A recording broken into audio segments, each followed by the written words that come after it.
Voice of America Washington से news minute के साथ मैं मुसाफिर हूं। सदर ओबामा ने कैंप डेविड की एक न्यूज कॉन्फ्रेंस में ये अज़्म जाहिर किया है कि बैरूनी हमले की सूरत में खलीज के अरब मुल्कों का दिफा किया जाएगा और ईरान की तरफ से खित्ते में अदम इस्तेहकाम पैदा करने की कोशिशों का मुकाबला करने में अमरीका खलीज के अरब मुल्कों के साथ है।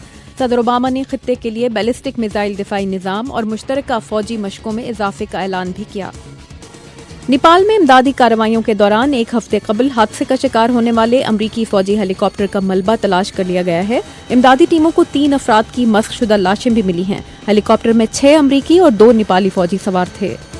म्यांमार और बांग्लादेश से फरार होने वाले 1000 तारकीन इंडोनेशिया पहुंच गए हैं। 3 कश्तियों में सवार भूखे प्यासे इन अफराद को मछेरों ने साहिल पर पहुंचाया है। ऐसे ही 106 तारकीन थाईलैंड पहुंचे हैं। जनूब मशरकी एशिया के 3 मुल्क ये कह चुके हैं कि वो इन तारकीन को कबूल नहीं करेंगे।